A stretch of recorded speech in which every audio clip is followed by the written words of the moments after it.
baseball stadium when you don't have any money right now?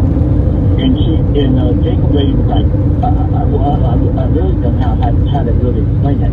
If you catch the post until you catch that clip that Brody and Johnny Gomes showed, it's pretty interesting. I didn't know that they work like that on a Saturday, but like I have it closing right now. On the top left-hand corner it says earlier today, and it says Senate Finance, and it shows the Neil and the Jacob lady kind of going back and forth. Like, you don't have any money, and you're going to give these guys $200 million for a stadium. And see, that's the problem. Politicians don't really read the details.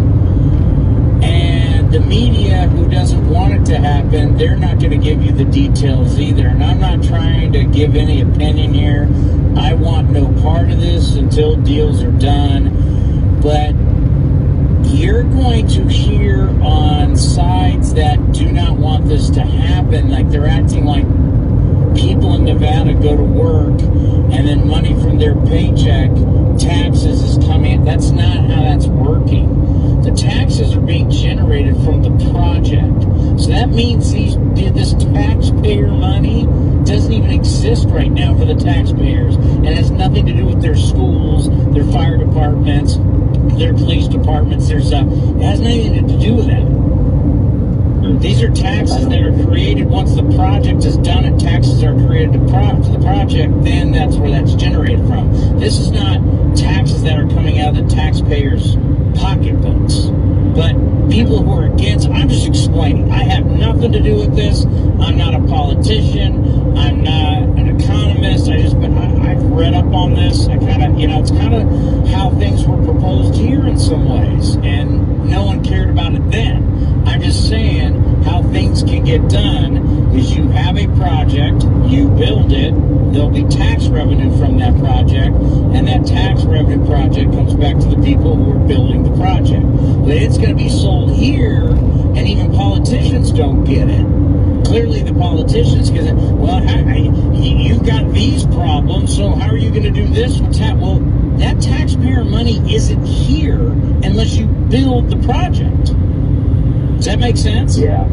That money right now, no matter what city, state, whatever, is you can't say, well, we've got these problems over here and a deficit over here, and you want to do what with this project over here? But it's like, yeah, well, this project's tax money is only going to be generated if that project is built.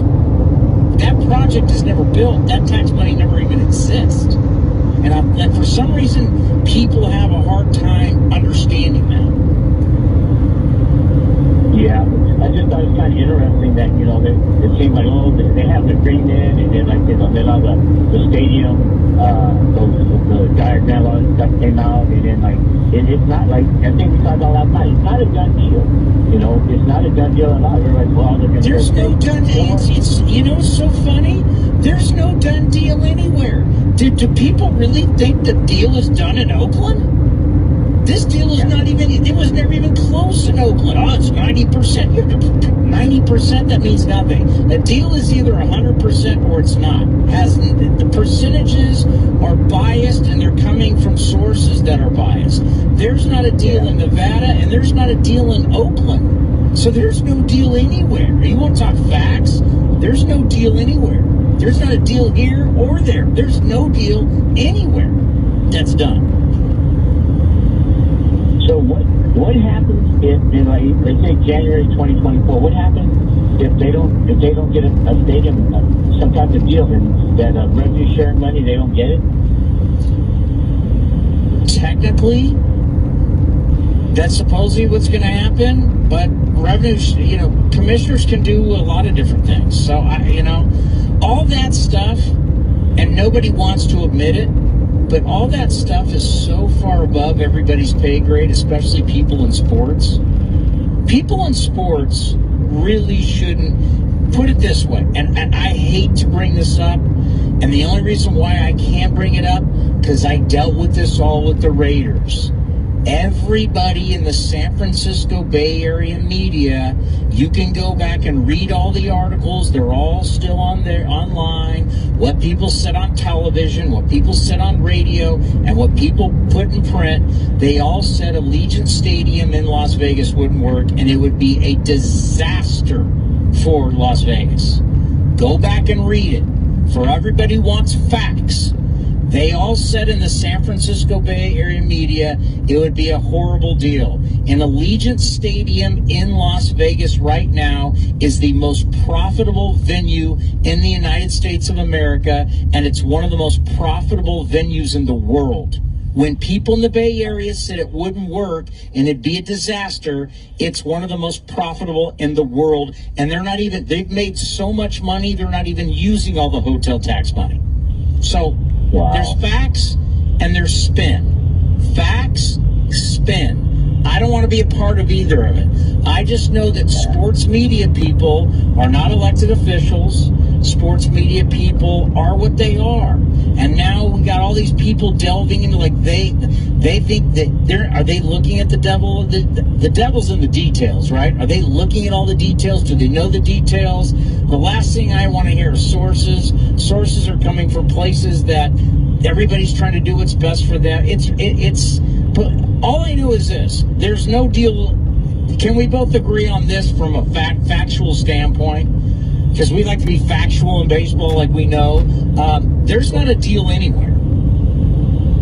Okay, yeah, I'll go with that. There's not a deal anywhere. There's not a sign. Here, sign right up. Here you go. Boom, deal done. There's not a deal done anywhere. Hey, on a happy note, and by the way, I'll take it a step further. Even when some deal does get done somewhere, we're still so far from it, it's unbelievable. Yeah.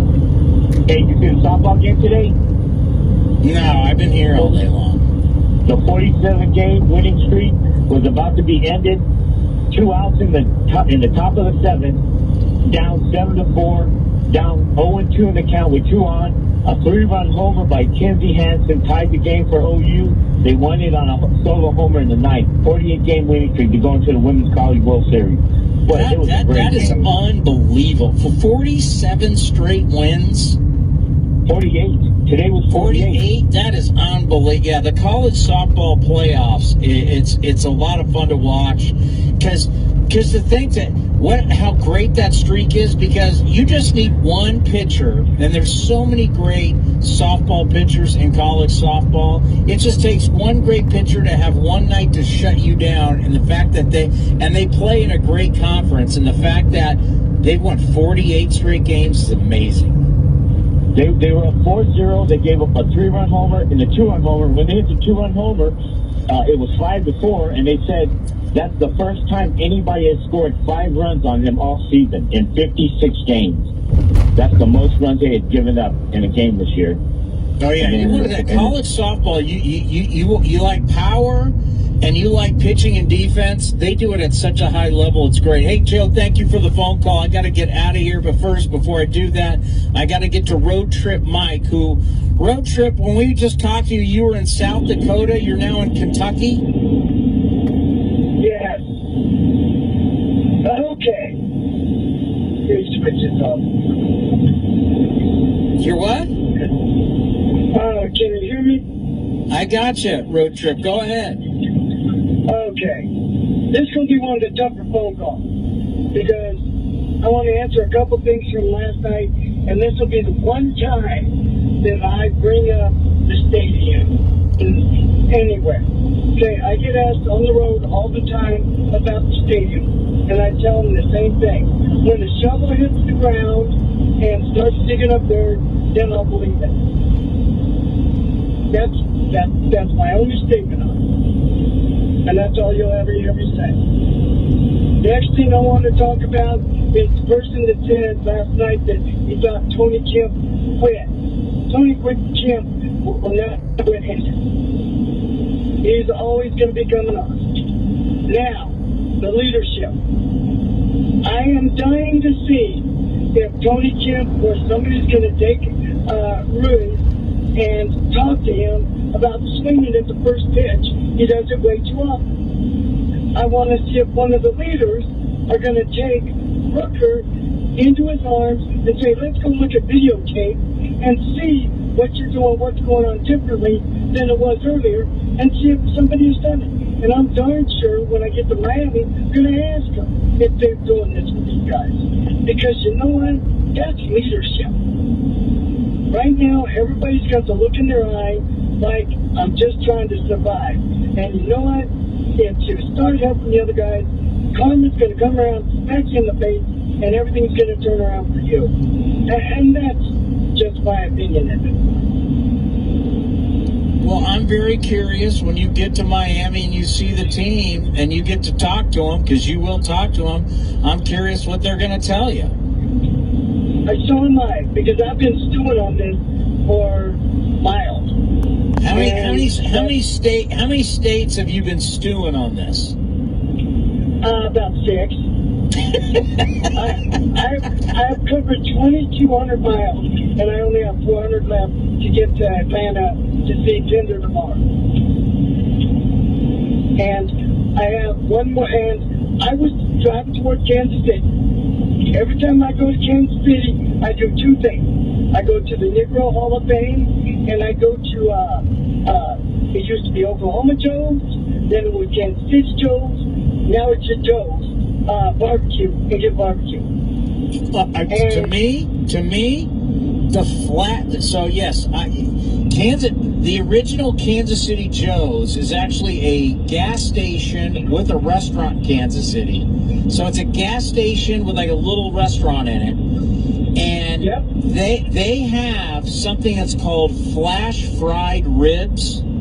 It was the best ribs. They're smoked ribs that they did, because they also did right by their arena there. They have a fancier restaurant there, and they have them as appetizers. These flash fried ribs are arguably the best I've ever had. They're right by, well, I don't know what the name of the arena is there in Kansas City, but they're right. It's Kansas City Joe's. It's right next to the arena, and the original one has them too. They're to die for. They smoke these ribs and they flash fry them, so they're smoky. They're not fall off the bone, but they're competition ready. But they're crispy at the same time. It's insane. It's hard to describe how good they are. Oh, I know. I've had them, because the gas station is the only one I've been to when I go there. Every time I go to Kansas, that's a must stop. Must stop. Can you imagine that? People don't understand. Road trip, they don't understand that you can go fill up your car and get the best barbecue in the country all at the same time. Yes, and I've done it. I did it last year, but I won't be going back to Kansas City. And I had to say it this way: I was heading toward there, and I was thinking about it, and then I got to thinking about Cup, and I couldn't go to Kansas City. Glenn, I couldn't do it. I just couldn't do it, because I miss him so much, and I think things should have gone differently. Yeah, I hear you. So, well, safe travels. When are we going to hear from you next? Well, probably when I get to my